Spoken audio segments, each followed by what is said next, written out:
Yo, what is up guys? I am the Quantum Flux and welcome to my first episode on how to become a filmmaker for slim to none money. Now, I know it's been a while since I've uploaded a video. That's pretty normal on this channel, and I'm going to go ahead and say I probably won't upload a video for the next 2 to 3 months after this. However, I'm going to try doing this.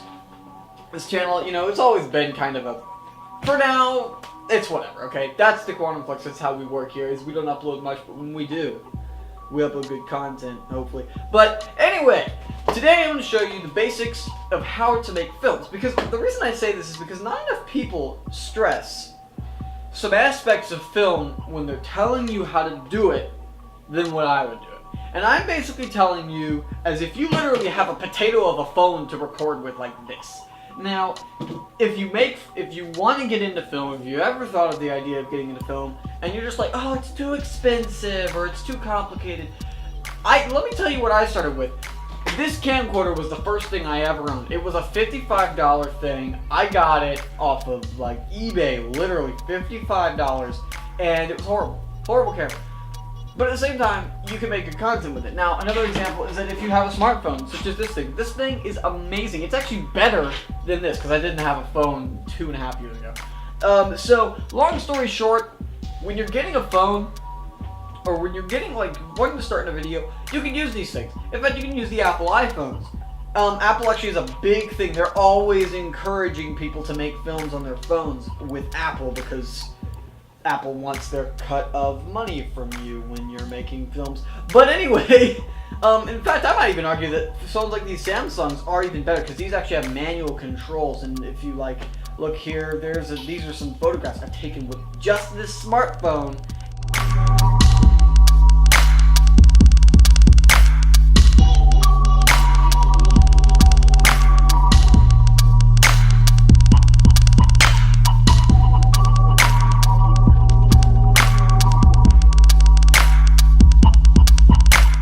And they look amazing. I mean, here I am with a cinema kind of DSLR setup, and it's still not fantastic, but it works.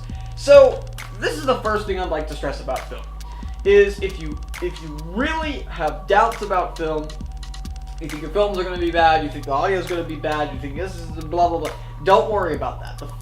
I think the first thing I figured out was that if like the moment you start trying to become a Hollywood studio, it's not going to work. Because Hollywood's not Hollywood. Because the way people think is that, oh, we have all the money in the world, and we could spend it on infinitely amount of things, and we could have the best things. In fact, there's budget films with $1 million budgets. Horror film, the effect for glowing eyes on a $5 million budget film was 2 of the effects artists duct taped, put this adhesive reflective tape on this actress's eyes and made her close her eyes in the dark, and it looked amazing. Everyone thought it was CG, and it was fantastic. So people cheat all the time. So first things first, what would you want to take? What steps would you want to take when you're starting in the film? Now, the first thing you would want to do is, depending on your setup, what you've got in your current situation, is I would do one of 2 or 3 things. First things first, if you literally have nothing, not even a phone, get a camcorder. Get a cheap one, like this. Find something. Do you have a tripod? If not, go find a super cheap one or something along those lines. And get started with something as cheap as you possibly can within reason. I got this for $55 off of eBay, and I actually used a makeshift drum stand, which just so happened to have the right screw size for this thing. FYI, if you do have something like that, if you're a music person, you have drum stand or something along those lines, be very careful, because those things can shear off these if you tighten them too much. So this particular camera, this is a DXG 5B1V HD. This is an underwater waterproof camera. I actually wanted that feature because versatility. But I'm actually going to link in the description some of the cinematics I've shot with that particular camera. And did they look good? No, of course not. But I actually think they had more atmosphere than the stuff I make now, because reasons. But basically, long story short, I would implore you to find something, not anything great, but something to get started. If you have a phone, use your phone. If you have if your mom has one of those, if she has a DSLR, that's ideal. Use your DSLR. Use the best camera you can get your hands on for free or as little as possible. Once you've gotten that out of the way, then you want to focus on making yourself a good filmmaker. How do I get those shots right? Practice nonstop. Listen, like what I'll do even now, I will carry this massive camera everywhere I travel. Like, if we're traveling somewhere, this thing's going with me. It is like an extension of my arm. In fact, so that's kind of a thing that I know that a lot of people don't do, is always treat your camera like it's an extension of your arm sometimes, particularly if you have a small one. Treat it like an extension of your arm. Film everything. Handheld or not, film everything, because then you get good at it. And like most of my experience is literally filming random stuff. Didn't even know what it was, random stuff, filmed it, and it worked well. So basically, like next what you're gonna want to do is, now that you got some experience going, you're gonna want to go ahead and think about what direction you want to go and what do you want to be. Do you want to be a cinematographer? Do you want to be a director? Do you want to be an actor even? Something along those lines. What do you want to do on a film set? Do you want to do even film? Do you want to be a documentary guy? What do you want to do? Do you want to be a news guy? Depends on what kind of areas you want to go in film. And in fact, if you want to go into sound, focus on getting good sound equipment. If you want to go into video, focus on getting good video equipment. If you want to go into editing, focus on getting that editing stuff. And put your efforts into those particular fields, like I did with cinematography. I'm a good cinematographer, we're person, human, and I've got decent editing software. These are the two things I like doing. I also like really love awesome audio. I'm also an audio guy. I write music, and like, you know, I also do that. I have nice audio speakers on my system, which is right to the left for some reason. I don't know if you can see it on print. But long story short, get specialized eventually. You don't have to specialize if you don't have an idea. You just want to make movies. That's fun. You know, you could go and say, oh, like, in fact, I'll leave in a link in the description. My first cinematic I ever shot, and it was shot with this thing literally in my grandma's backyard. And that's that. That was all that it took. And it was horrible. But it was the first thing I ever did. So try at least to get something that's amazing and do the best you can with what you have. It doesn't matter what camera you've got, and this is the thing that a lot of people say, that when they're getting into films, they go, oh, I have to have nice equipment to make good videos. No, you don't.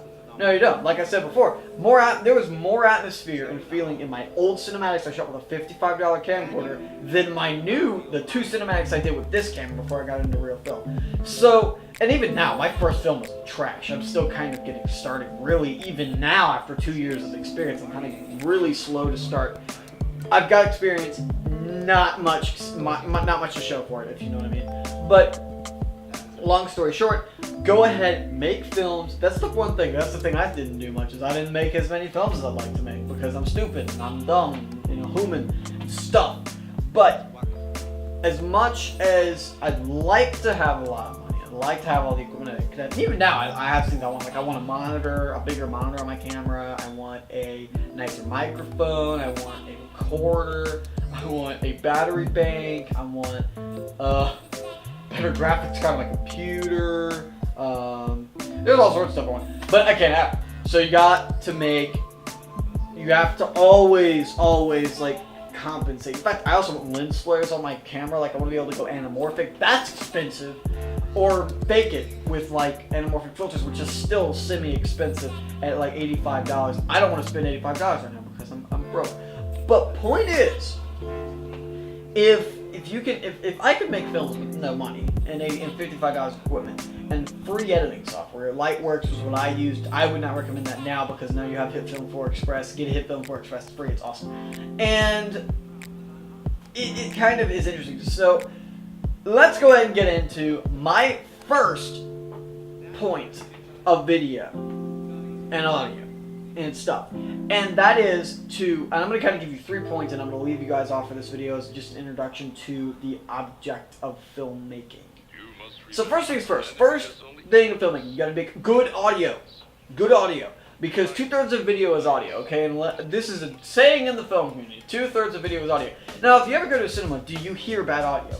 You don't. It's amazing. It's an experience by itself. If you ever do, this is kind of an exercise, I've never tried it myself, but I would recommend you do so, is that you close your eyes and literally just listen for 5 seconds to the audio surrounding you and how much effort, and to really appreciate how much effort are they putting into that audio. A lot. A lot. So always focus on good audio, and I'll mention that. I'll talk about this in the next episode.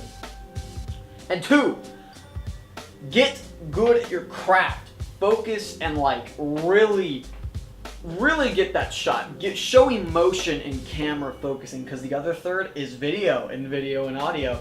So get that other third. 33% of video is video. So get that video looking good. Get it looking amazing, and make your audience kind of try to make the audience go, oh my gosh, it looks so cool. How did they do that? And really focus on getting that. And then once you do that, boom, everything will come and it'll be awesome. So third thing is to make a story, if you're a filmmaker, to really draw the audience in. Draw them in somehow. Depending on what you're making. If you're making a film, write an amazing story. Write it like a crazy awesome story and make it work. You know, and make it like really tie in with your characters, and this can be achieved by good acting, directing. In fact, I'd recommend taking acting classes, which I haven't done yet, but I'd recommend taking acting classes because in my directing experience, you really need to know how to act in order to direct actors.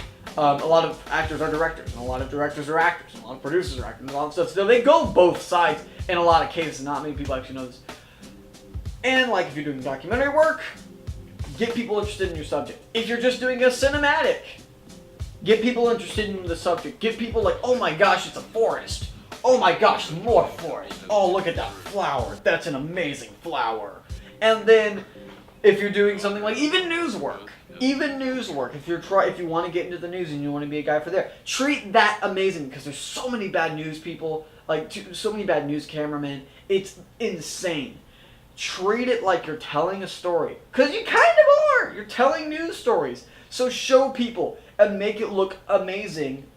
I'm not trying. I say the word amazing, but make it look really interesting. Interest your crowd, even just by the camera movement, to grab their attention and to keep them watching the news. So anyway, guys, I'm gonna leave you guys with that for today. Make films non-stop. Not non-stop because you lose sleep. Make films as much as physically possible within your realm of sanity and not being stupid and overworking person. Anyway, guys, thanks so much for watching. I am the Quantum Flux, and I will see you in the next video.